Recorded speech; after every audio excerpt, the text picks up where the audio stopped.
وعلى آل محمد كما صليت على إبراهيم وعلى آل إبراهيم إنك حميد مجيد اللهم بارك على محمد وعلى آل محمد كما باركت على إبراهيم وعلى آل إبراهيم الحمد لله رب العالمين والصلاة والسلام على سيد الأنبياء وعلى آله وأصحابه أجمعين রব্বুল আলামিনের আলিশান দরবারে কালিমাতুশ শুকর। আল্লাহ তাআলা দীর্ঘ একটি বছর হিজরি সালের দীর্ঘ একটি বছর আল্লাহ তাআলা আমাদেরকে অতিক্রম করার তৌফিক দান করেছেন। সবাই আলহামদুলিল্লাহ। আজ 1446 হিজরি মোতাবেক পহেলা মহররম আরবি মাসের প্রথম, আরবি সনের প্রথম মাস, এবং এই আরবি সনের প্রথম মাসের আজকে হলো প্রথম দিন, যেটাকে বলা হয় নওরোজ। নওরোজ মানে নতুন দিন। একটি বছর আমরা অতিক্রম করে আমরা নতুন একটি বছরে আমরা পদার্পণ করেছি। বাংলায় যেটাকে বলা হয় নববর্ষ, পহেলা বৈশাখ, যেটা বাংলায় পালন করা হয়। ইংরেজিতে যেটাকে 31st নাইট হিসেবে বলা হয় পহেলা জানুয়ারিতে, ঠিক তেমনি আরবি ভাষায়ও, আরবি মতেও পহেলা মহররমকে বলা হয় হলো আরবি বা হিজরি নববর্ষ। অত্যন্ত আফসোস ও পরিতাপের বিষয় হলো আমাদের এই দেশে পহেলা বৈশাখ পালিত হয়, 31st নাইটও পালিত হয়, কিন্তু মহররমকে ঘটা করে পালন করা হয় না। কিন্তু মহররমের 10 তারিখকে আবার ঘটা করে পালন করা হয় বিভিন্ন ঐতিহাসিক দৃশ্যাবলীর কারণে। কিন্তু পহেলা মহররম আরবি বা হিজরি মোতাবেক হিজরি বছরের প্রথম মাসের প্রথম দিন, এই দিনটা অত্যন্ত তাৎপর্যপূর্ণ এবং এই দিনের ইতিহাস জানা, এই দিনটাকে উদযাপন করা, এই দিনটার ইতিহাস ঐতিহ্য অর্থাৎ জানা, এবং এগুলোর সাথে সাথে এই দিন সংক্রান্ত যে মাসআলা আছে, পৃথিবীর ইতিহাসে এই দিনটার গুরুত্ব আছে, এই মাসের গুরুত্ব আছে, এটাও আমাদের জানা আবশ্যক। কি বলেন, আবশ্যক না? আমাদের জানা দরকার। এখন এখানেও অনেকে যারা আছেন আপনারাও এটা জানেন না যে এই মাসের ইতিহাস কি। জানি কি? ইংরেজি মাস আছে। আজকে ইংরেজি মাসের কত তারিখ? 8ই জুলাই। কোন বছর? 2024। এই ইংরেজি মাসেরও একটা ইতিহাস আছে। আজকে বাংলার হলো কত তারিখ বলেন? আজকে বাংলার হলো 24শে আষাঢ়। বাংলা আজকে কত তারিখ? 24শে আষাঢ় মোতাবেক 1431 বঙ্গাব্দ বাংলা।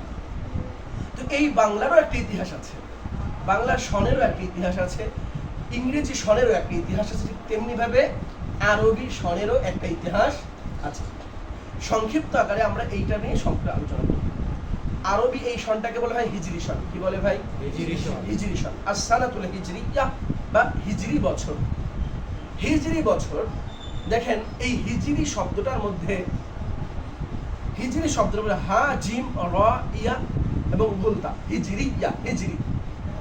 এই হিজরি শব্দটা হিজরত শব্দ থেকে এসেছে। হিজরত এবং হিজরি, হিজরি শব্দটা কোথা থেকে এসেছে? হিজরত শব্দ থেকে এসেছে।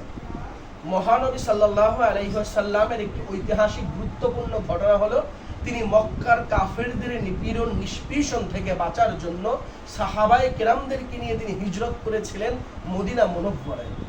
তখন এই মদিনা মুনওয়ারার নাম ছিল ইয়াসরিব। কি নাম ছিল? ইয়াসরিব। এই ইয়াসরিবে তিনি গমন করেছেন কোথা থেকে? মক্কা থেকে। এই হিজরি সনটার মূলত গণনা শুরু হয়েছে আল্লাহ রাসূল সাল্লাল্লাহু আলাইহি ওয়াসাল্লামের হিজরতের এই ঘটনাবলী থেকে। কিন্তু কে শুরু করেছেন বলেন তো? কে শুরু করেছেন? না, এটা মহানবী সাল্লাল্লাহু আলাইহি ওয়াসাল্লাম শুরু করেননি, এবং তার প্রধান খলিফা হযরত সাইয়েদনা আবু বকর সিদ্দিকও শুরু করেননি। বরঞ্চ এই হিজরি সনের প্রবক্তা হলেন হযরত ওমর ইবনুল খাত্তাব রাদিয়াল্লাহু তাআলা আনহু। তার পিছনেও একটা ঘটনা আছে। হিজরি সনটা তিনি কেন গণনা করলেন, এবং এখান থেকে আমাদের বড় একটা শিক্ষা হলো যে স্থানীয় বা যে আঞ্চলিকতার যে গুরুত্বটা, এখান থেকে আমরা এটাও এটা বুঝতে পারি। আমরা অনেকেই বলে যে আমরা বাঙালি বিভিন্ন সভ্যতা সংস্কৃতি থেকে আমরা এড়িয়ে চলতে চাই। আবার অনেকে আমরা কি মনে করি যে বাংলাটা হলো হিন্দুয়ানি সংস্কৃতি, এটা আমরা বলতে চাই। এখানে একটা গুরুত্বপূর্ণ আমাদের শিক্ষা আছে, সেটা আমি পরে বলবো ইনশাআল্লাহ। তাহলে হিজরি সন শুরু হয়েছিল কত থেকে? মহানবী সাল্লাল্লাহু আলাইহি ওয়াসাল্লামের হিজরতের 17 বছর পরে। কত বছর পরে? মহানবী সাল্লাল্লাহু আলাইহি ওয়াসাল্লামের হিজরতের 17 বছর পরে। আল্লাহর নবী কত সালে হিজরত করেছিলেন? মহানবী সাল্লাল্লাহু আলাইহি ওয়াসাল্লাম যখন মক্কা থেকে মদিনাতে হিজরত করেছেন, তখন এই যে সময়টা, এই সময়ের পরে 662 খ্রিস্টাব্দে, কত তারিখে বললাম? 662, অর্থাৎ ইংরেজি হিসাব অনুযায়ী 662, এবং মুহাম্মদ সাল্লাল্লাহু আলাইহি ওয়াসাল্লামের হিজরতের 17 বছর পরে মিশরের তৎকালীন গভর্নর ছিলেন হযরত আমর ইবনুল আস। কি নাম বললাম ভাই? বলেন না, কি নাম বললাম? হযরত, না আমি ভুল বলেছি, আবু মুসা আশআরী বসরার গভর্নর, আর আমর ইবনুল আস ছিলেন মিশরের গভর্নর। বসরার গভর্নর হযরত আবু মুসা আশআরী রাদিয়াল্লাহু তাআলা আনহু, আল্লাহর নবীর নাজালের খলিফা ছিলেন, সাহাবী ছিলেন। তিনি বসরার গভর্নর ছিলেন। তিনি গভর্নর ছিলেন। মহানবী সাল্লাল্লাহু আলাইহি ওয়াসাল্লামের একজন প্রিয় সাহাবী, নাম কি বললাম? আবু মুসা আশআরী রাদিয়াল্লাহু তাআলা আনহু। তিনি কোথার গভর্নর ছিলেন? বলেন না, বসরার গভর্নর ছিলেন। বসরার গভর্নর হযরত আবু মুসা আশআরী রাদিয়াল্লাহু তাআলা আনহু, তার নিকটে হযরত ওমর ইবনুল খাত্তাব খেলাফতে থাকলেন চিঠি লিখেছেন। চিঠি লিখতেন, চিঠির মধ্যে তারিখ লেখা থাকতো। কারণ এই যে সময়টা মুহররম সফর, এই সময়গুলো কিন্তু রবিউল রবিউস সানি, এই যে মাসটা আছে আরবি মাস, এটা কিন্তু এই হিজরতের পূর্বেও গণনা করা হতো। কি বললাম? হিজরতের পূর্বেও গণনা করা হতো। তো তখন তাকে তারিখে লেখা হতো। তো হযরত আবু মুসা আশআরী রাদিয়াল্লাহু তাআলা আনহু ফিরতি চিঠি লিখেছেন হযরত ওমর ইবনুল খাত্তাবের কাছে, যে ইয়া আমিরুল মুমিনিন, হে মাননীয় খলিফা, আপনি আমাদেরকে যে চিঠিগুলো দিচ্ছেন সেই চিঠিগুলোতে তারিখ লেখা থাকে, কিন্তু সন লেখা থাকে না। এজন্য আমাদের বুঝতে সমস্যা হয় এই চিঠিগুলো কি এই বছরের না গত বছরের না তারও আগে। কথাটা কি ক্লিয়ার? আমি যদি আপনাকে লিখে দেই, আমি শুধু আপনাকে যদি তারিখ লিখি যে আজকে হলো 8ই জুলাই, এই শুনেন, আমি যদি বলি 8ই জুলাই, আমি যদি 2024 না বলি, তাহলে কি আপনি বুঝতে পারবেন এটা কি 2022 সালের 8ই জুলাই, নাকি 23 সালের 8ই জুলাই, নাকি 24 সালের 8ই জুলাই? বোঝা যাবে? বোঝা যাবে না। ঠিক তেমনি ভাবে হযরত আবু মুসা আশআরী রাদিয়াল্লাহু তাআলা আনহু হযরত ওমর ইবনুল খাত্তাবের উদ্দেশ্যে চিঠি লিখলেন যে, হে খলিফা, আপনি আমাদেরকে যে চিঠি দেন, আমরা চিঠিগুলো পাই ঠিক আছে, কিন্তু চিঠিগুলোর মধ্যে সন লেখা না থাকার কারণে আমরা বিভ্রান্ত হই। এই চিঠি পাওয়ার পরে হযরত ওমর ইবনুল খাত্তাব রাদিয়াল্লাহু তাআলা আনহু সাহাবায়ে কিরামদেরকে ডাকলেন। তাদের মধ্যে প্রসিদ্ধ সাহাবী ছিলেন হযরত সাদ ইবনে আবি ওয়াক্কাস রাদিয়াল্লাহু তাআলা আনহু, এবং তালহা ইবনে উবাইদিল্লাহ, এবং আলী ইবনে আবি তালেব। এই সাহাবী এবং হযরত ওসমান রাদিয়াল্লাহু সহ অসংখ্য সাহাবীরা যারা তখন জীবিত ছিলেন, তাদেরকে তিনি ডাকলেন যে একটা হিজরি, একটা সন চালু করা দরকার, যেখান থেকে আমরা গণনা শুরু করব। এর পূর্বে এখানে একটা গুরুত্বপূর্ণ কথা, আগেকার মানুষও সন গণনা করতো, তবে সেই গণনা পদ্ধতি ছিল যেমন হযরত ইব্রাহিম আলাইহিস সালাতু ওয়াস সালাম মক্কা বানিয়েছেন। মক্কা বলতে এই যে বাইতুল্লাহ, কাবাটা আছে না, এটা কে বানিয়েছেন? ইব্রাহিম আলাইহিস সালাম তার পুত্র হযরত ইসমাঈলকে নিয়ে বানিয়েছেন। তো তার অনুসারীরা হিসাব করত ওই দিন থেকে, যে মক্কা কাবা ঘর বানানোর পর থেকে একটা হিসাব তারা করত। এবং তারপরে বিভিন্ন, যেমন তারপরে এইভাবে চলতে চলতে যখন আল্লাহ রাসূল সাল্লাল্লাহু আলাইহি ওয়াসাল্লামের জন্মের 1 মাস পূর্বে আব্রাহা যে সূরা ফিল নাযিল হয়েছে না, আলাম তারা কাইফা ফাআলা রাব্বুকা বিআসহাবিল ফিল, হস্তি বাহিনী, এখান থেকে আবার অনেকে সন গণনা করত যে হস্তি বাহিনী থেকে। এইভাবে বিভিন্ন ঘটনার প্রেক্ষিতে সন গণনা চালু ছিল, কিন্তু এগুলো মৌলিক ছিল না, সুদৃঢ় ছিল না, বিস্তৃত ছিল না, যার কারণে মানুষের মধ্যে বিভ্রান্ত সৃষ্টি হতো। যখন এই সাহাবায়ে কিরামদেরকে নিয়ে হযরত ওমর ইবনে খাত্তাব বসলেন, তখন সাদ ইবনে আবি ওয়াক্কাস রাদিয়াল্লাহু তাআলা আনহু বললেন, মহানবী সাল্লাল্লাহু আলাইহি ওয়াসাল্লাম যেই তারিখে ইন্তেকাল করেছেন 12ই রবিউল আউয়াল, মতান্তরে না এটা এখানে মতান্তর নেই, এখানে একটা বিষয়, নবী সাল্লাল্লাহু আলাইহি ওয়াসাল্লামের জন্ম তারিখ নিয়ে মতান্তর আছে, মৃত্যু তারিখ নিয়ে কিন্তু কোনো মতান্তর নেই। 12ই রবিউল আউয়াল তিনি বলেছেন যে এই তারিখ মহানবী সাল্লাল্লাহু আলাইহি ওয়াসাল্লাম যেদিন ইন্তেকাল করেছেন সেদিন থেকে হিজরি গণনা, অর্থাৎ আমাদের এই গণনার সনটা শুরু করলে ভালো হয়। তালহা ইবনে উবাইদুল্লাহ তিনি বললেন রাদিয়াল্লাহু তাআলা আনহু, যে নবুয়তের বছর, যেই বছর তিনি নবুয়ত পেয়েছেন মহানবী সাল্লাল্লাহু আলাইহি ওয়াসাল্লাম, সেই নবুয়তের বছর থেকে একটা বছর গণনা করলে কি হয়? ভালো হয়। তারপরে আলী ইবনে আবি তালেব তিনি বললেন হিজরতের বছর থেকে বর্ষ গণনা করলে ভালো হয়। এই মতটা কে দিয়েছেন? হযরত আলী রাদিয়াল্লাহু আনহু। মনে থাকবে তো? এই থাকবে তো মনে ইনশাআল্লাহ? জিজ্ঞেস করলে পারবেন তো? কে বলেছেন? হযরত আলী রাদিয়াল্লাহু তাআলা আনহু। তিনি বলেছেন যে হিজরত থেকে যদি এই গণনাটা শুরু হয় তাহলে কি হয়? ভালো হয়। এবং আরেকটা মতান্তরে হযরত উসমান এবং আলী উভয়ই বলেছেন যে হিজরত থেকে গণনা করলে ভালো হয়। তো তখন হযরত আলী রাদিয়াল্লাহু আনহু এর এই কথায় সবাই ঐক্যমত্য হলো যে হিজরত থেকে আমরা বর্ষ গণনা শুরু করব। এটা মক্কা থেকে মদিনাতে আসার সেই হিজরত। হিজরত এর আগে একটা হয়েছে আবিসিনিয়াতে, সেই হিজরত না, এটা কোন হিজরত? মক্কা থেকে মদিনাতে। সেই হিজরতের স্থান থেকে গণনা করলে ভালো হয়। তখন সকলে ঐক্যমত্য হলে হযরত ওমর ইবনুল খাত্তাব রাদিয়াল্লাহু আনহু নতুন পঞ্জিকা শুরু করলেন মুহাম্মদ সাল্লাল্লাহু আলাইহি সাল্লাম এবং তার 70 জন সাহাবীর মক্কা থেকে মদিনায় হিজরত করার বছর থেকে। কথা মনে হলো? বুঝছেন? হযরত মুহাম্মদ সাল্লাল্লাহু আলাইহি সাল্লাম এবং তার 70 জন সাহাবী মক্কা থেকে কোথায় আসছেন? মদিনাতে হিজরত করেছেন।